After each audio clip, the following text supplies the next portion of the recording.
Hello, family. Going live because I'm in a rant. I'm in a rant and a tirade. Shout out and peace and blessings to my sister who really triggered this particular conversation. We are having family meetings here at Law for Love. Yesterday, we had an amazing family meeting with our director of operations and her mother. And she invited me into this family meeting to have a conversation with her mother about her estate. And we it's just a meeting. It's just a conversation. We talked about the stuff, your email accounts, your Drive accounts, all of the stuff, right? And it was just an amazing conversation because by the time we got to the end of that discussion in that family meeting, mom said to me, she said, "You know what, Shar? I have the opportunity to remove so much of the responsibility of my estate from my children." Like, mom got it. You know what I mean? And it was just a moment of her embracing and owning the opportunity to step into a space of thinking about what she's leaving behind. So here's why I'm upset. So I was talking to one of my sisters, and we were talking about the the thought process that many people in the Black community have around estate planning. And this one triggered me all the way into a rage. Well, if you plan your estate and you get insurance, then you planning to die and something gonna happen to you. So basically what you're saying to me is this. You're saying that if you don't talk about dying and you don't plan for the day you die, you're gonna live forever. That's what's gonna happen. Because the last time I checked, all of us have an expiration date. We don't know when that day is coming. We don't know how long we have left, but we all know that we will have our last breath and face our maker. That day is coming, whether or not you make a plan. And if you don't make a plan, if you choose not to make a plan, then what you're planning to do is this. You're planning to leave your children, your sister, your brother, your cousins, your nieces or nephews, whoever has access to your stuff. You are leaving them in a position to be digging through your papers and going through your emails, trying to figure out how to take care of your final arrangements. You are putting yourself in a position where, lo and behold, we got to go and have another GoFundMe Facebook post to put your body away in a burial or a cremation. Like, why is that our culture? Why is that okay? Like, why are we so afraid to talk about the fact that we will die, that we're not willing to think about the mess that we leave behind for our kids and for our loved ones that survive us? Nobody wants to go digging through your papers trying to figure out how to get you buried. Nobody wants to go digging through your phone trying to find out if you even have an insurance policy. That's foolishness. And if we're going to do better as a community, if we're going to do better as a people, then guess what? We got to talk about dying. You will die. It is the absolute, unmistakable end of your journey in this realm of reality called life on earth. Your body has an expiration date on it. And if you are afraid of having that conversation, I get it. Like, okay, the superstition is real. Like, the fear is real. Like, fear of dying. Like, nobody wants to like face their death with courage. We're not all like the Apostle Paul. Death, where is your sting? Like, we don't all have that revelation. I get that. But you do get to choose. Number one, you're going to die. But there's two choices. You can die with dignity, where you have put your affairs in order and left your family in a place of peace and certainty, or you can die ugly, where nobody knows what the heck is going on. You've not thought about any of it. You leave your loved ones in a position to have to discover you in ways that they might not have wanted to remember you like that. Like, think about it. How much do you want them digging through your closet and your drawers to try to figure out how to put your affairs in order? What are they gonna find? Digging through your papers. What do you have tucked away in the closet? Like, do you really want people digging like this? What's more terrifying? The stuff people talking about, whispering about what they found in your drawer? Because they had to go digging through your drawers? Or you sitting down and thinking this thing through and be like, okay, I know I'm gonna die, and I don't want to die ugly. All right, what do I need to do not to die ugly? Shar, what is your fascination with death? Because before Shar ever reached the age of 40, I wrote a dozen obituaries from people in my immediate family. I wrote obituaries. You would have thought I was a professional obituary writer. Death is real for Sister Shar. That's my obsession with death. When you've seen as many people as close to you die as I've seen it as close to you die, death is real, and there's a business side to death, and you just figure out how to figure it out. I've been in the family meetings where we didn't know where the insurance policy was, or somebody thought they had. Oh, I thought she had insurance. She ain't had no insurance. Family, for real. Give me a second. Let me turn on my light. For real, family. I've been in the family meeting from the phone call, the logistics. Okay, how we gonna get the body? Well, who got the money? Well, who need to pay? Who gonna call grandma? Where is the body? I didn't want to be a part of these conversations. I did not sign up to say I'm the Negro to call when somebody dies so we can figure out how to tighten this up. I never volunteered for this. But for whatever reason, this is what life has served me. Life has served me with a great amount of experience at a very young age, what death looks like up close and how ugly it is when somebody did not take care of this paperwork, when somebody did not put their affairs in order, when somebody died ugly. And because of my love for my folk, I don't go into a whole lot of the gory details, but some folks have died very ugly, very close to me. Very close to me. Just earlier this year, I had a phone call, got the call, found out that a friend of the family passed away. I won't mention my relationship to them. And I was like, oh my gosh, it was like an unexpected death. The person was still, fairly young. I reached out to the adult children. And when I spoke to the daughter was just in a daze. And the daughter was like, yeah, I'm trying to get into her phone so I could find out if she had insurance. Because I don't know if she had insurance.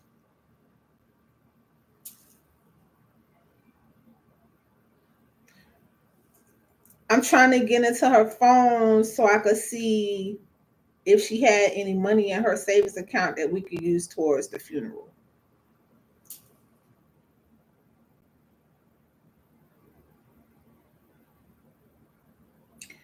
That is what you call an ugly die. That is an ugly die.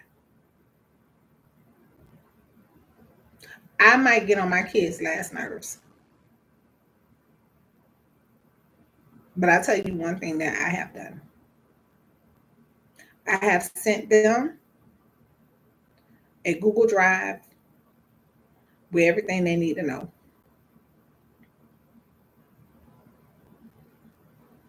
They're not going to have to sit up here and ask each other, where's the policy? Who's it with? Because everybody got the same information at the same time. The kids don't have to go through the husband. The husband don't have to go through the kids. Everybody has independent access to everything that I set up. Y'all, as simple as a Google Drive. If you want to deal with paper, with physical paper, that's fine. Millennials don't really jive with paper that well, but you know what? You have a responsible millennial. They could put it on a Google Drive on an iCloud account, and they can save it, put it on a flash drive, and know where your policies are. But to not know whether or not mama had a policy, mom died ugly. Mom died ugly. So my sister just said to me, well, some of our people don't want to talk about this stuff because they scared that it's going to make them hurry up and die. You're going to live forever because you never talk about the day you're going to die. Good luck. If you think you just found the fountain of youth by avoiding the conversation, then you are selfish to put your family in a position to have to dig through your papers to figure out your life. It's selfish. And quite frankly, it's why poverty perpetuates. It's why generational wealth goes to the government and to taxes.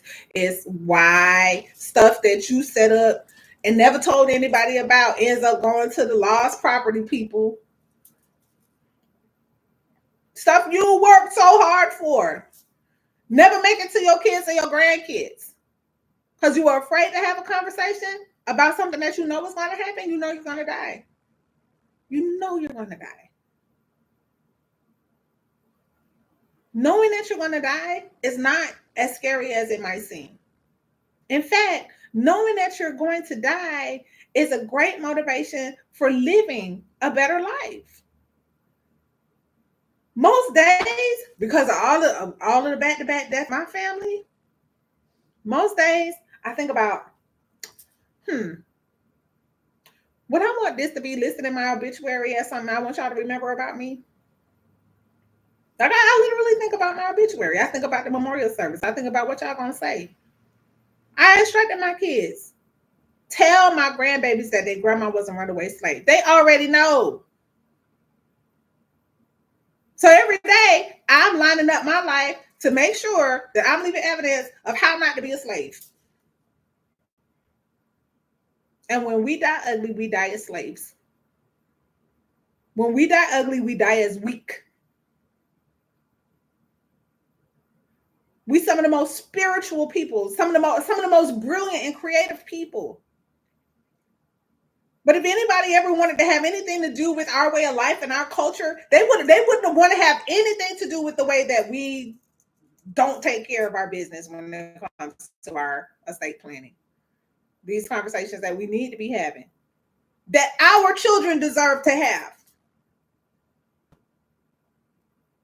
I don't have an estate plan because I'm smart. I have an estate plan because my mom gave me the benefit of handling her business. And the least that I can do is pass that along to her grandkids. They deserve that. They deserve not to be digging through my papers. They deserve not being locked out of my phone, trying to figure out how to get to my money. My kids deserve that. They didn't ask to be brought here. And now that they're here, and now that I'm going to be gone one day, the least that I can do is not die ugly.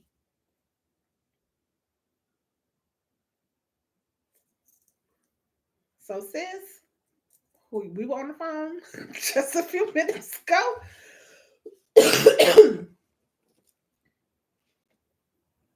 you have me thoroughly upset about something that I know our people are having these conversations. I know our people are afraid to talk about dying. I know. I don't like death. I don't like talking about the business of death. I'm not having fun doing this. But you know what I care about? I care about the fact that when it comes to the ancient paths and it comes to our ancestors cared about dying with dignity. They cared about that. They wanted to be remembered in glory. This is actually one of the blessings that wisdom speaks about in the books of wisdom. That part of having a life of wisdom is that when you're gone, you leave, you have a glory that's attached to your name. Dying ugly ain't it, y'all. That ain't glory. That's a horror story.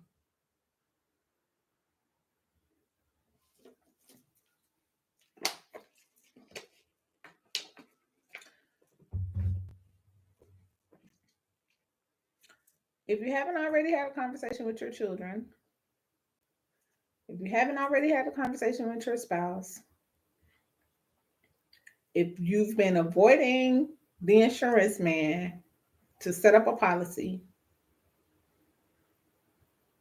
I am confronting you with all love and compassion right now that you are choosing to die ugly.